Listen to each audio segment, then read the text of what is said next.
तो हम class 10th के इस ऑब्जेक्टिव क्वेश्चन को सॉल्व करने वाले हैं। क्वेश्चन दिया हुआ है हमारा, if alpha and beta are the zeros of the polynomial x square minus का p x plus one minus का c, the alpha plus one beta plus one, हमें इसकी वैल्यू फाइंड करनी है। क्वाड्रेटिक इक्वेशन हमारी दी हुई है, पॉलिनोमियल हमारा दिया हुआ है एक्स स्क्वायर माइनस का p x plus one minus का सी, ठीक है। तो हमें इसकी वैल्यू पता करनी है। तो सबसे पहले थोड़ा हम इसको सॉल्व करना पड़ेगा। इसको सॉल्व करने के लिए क्या करेंगे, दिया हुआ है हमारा यहाँ पे दिया हुआ है हमारा अल्फा प्लस वन, इधर दिया हुआ है हमारा बीटा प्लस वन, ये दिया हुआ है हमारा। अब हम इसमें कर क्या सकते हैं, इसमें हम देखो इसको सॉल्व करने के लिए इसमें मल्टीप्लाई करवा देंगे, इन दोनों की, इसकी मल्टीप्लाई इससे करवा देंगे।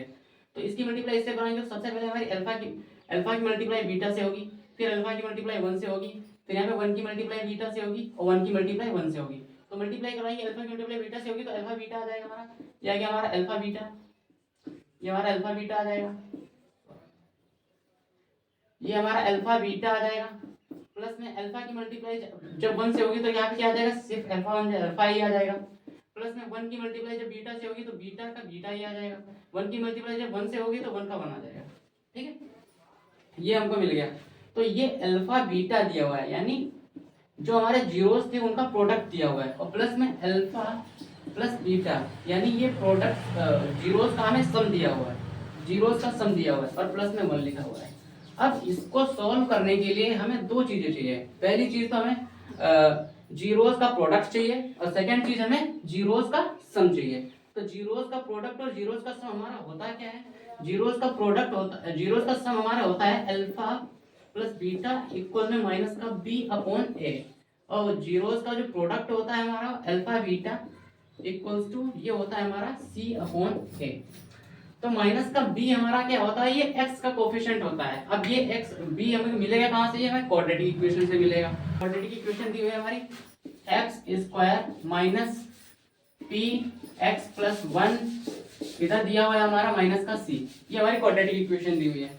तो क्वाड्रेटिक इक्वेशन इसको थोड़ा सोल्व करेंगे, एक्स स्क्वायर माइनस की मल्टीप्लाई माइनस पी की मल्टीप्लाई अंदर होगी तो माइनस का पी एक्स आ जाएगा, माइनस का पी एक्स हो जाएगा, माइनस पी की मल्टीप्लाई अंदर होगी तो माइनस का पी आ जाएगा, और माइनस का सी लिखा था ये हमारा पहले से, ठीक। एक्स स्क्वायर माइनस का, अब यहाँ पे क्या होगा माइनस, यहाँ पे देखो माइनस का पी एक्स हो जाएगा, ये हमारा ऐसे रहेगा माइनस का पी एक्स। अब यहाँ से क्या करेंगे, माइनस को हम कॉमन ले लेंगे। अगर माइनस को हमने कॉमन लिया, ये पी एक्स होगा, माइनस का कॉमन ले लिया तो अंदर क्या बचेगा हमारा पी, माइनस तो बाहर आ जाएगा तो अंदर बचेगा हमारा पी प्लस का सी, ठीक है। तो ये हमारी क्वाड्रेटिक इक्वेशन अब सही रूप आया है इसका, जनरल फॉर्म से ये हमारा मैच कर रहा है। तो जनरल फॉर्म क्या होता है हमारा, ए एक्स स्क्वायर प्लस में बी एक्स प्लस सी। कोई भी क्वाड्रेटिक इक्वेशन किसी भी तरह से दी हुई है, सबसे पहले उसको हम इस फॉर्मेट में लिखेंगे। ये फॉर्मेट ये हमारा जनरल फॉर्म होती है, कोई किसी भी क्वाड्रेटिक इक्वेशन में जनरल फॉर्म होती है। तो एक्स स्क्वायर से मैच कर रहा है, एक्स हमारा एक्स से मैच कर रहा है, सी क्या होता है हमारा लास्ट में कांस्टेंट होता है, बाकी जो बचा लास्ट में वो हमारा कांस्टेंट टर्म हो जाता है। तो एक्स स्क्वायर का कोएफिशिएंट जो होता है वो हमारा ए होता है, एक्स का कोएफिशिएंट जो होता है, एक्स का कोएफिशिएंट जो होता है वो हमारा बी होता है, और सी क्या होता है हमारा कांस्टेंट टर्म होता है। तो अल्फा प्लस बीटा की वैल्यू निकालने के लिए हमको तो हमें बी चाहिए। बी क्या दिया है, बी क्या होता है हमारा एक्स का कोएफिशिएंट होता है। देखो इसमें एक्स का कोएफिशिएंट दिया क्या हुआ है, पी दिया हुआ है, तो माइनस का अंदर पी रख देंगे, नीचे क्या होता है हमारा ए क्या होता है हमारा एक्स स्क्वायर का कोएफिशिएंट होता है। तो एक्स स्क्वायर का कोएफिशिएंट क्या होगा इसके साथ में, कुछ नहीं लिखा है तो वन ही होगा, यहाँ पे वन हो जाएगा। तो अल्फा प्लस बीटा हमारा निकल के कितना आ जाएगा, यानी सम ऑफ जीरो कितना निकल के आ जाएगा हमारा, ब्रैकेट हटाएंगे माइनस माइनस प्लस हो जाएगा तो ये पी निकल के आ जाएगा। अब जीरोस का प्रोडक्ट निकालेंगे हमें, तो उसको निकालने के लिए हमें सी चाहिए। सी क्या होता है हमारा कांस्टेंट टर्म होता है। इसमें कांस्टेंट टर्म हमें कहाँ पे दिख रही है, ये जो होती है ये हमारी कांस्टेंट टर्म होती है।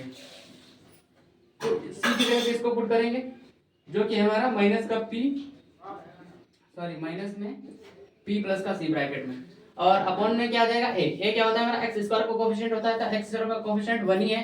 तो अल्फा बीटा यानी इसका प्रोडक्ट ऑफ जीरोस का प्रोडक्ट भी हमारा ये आ जाएगा माइनस ब्रैकेट में पी प्लस सी, ये आ जाएगा हमारा। अब क्या करेंगे हम, अब देखना अल्फा बीटा की वैल्यू अल्फा बीटा की जगह पुट कर देंगे, तो क्या आ जाएगा हमारा माइनस का पी प्लस का सी, ये ठीक।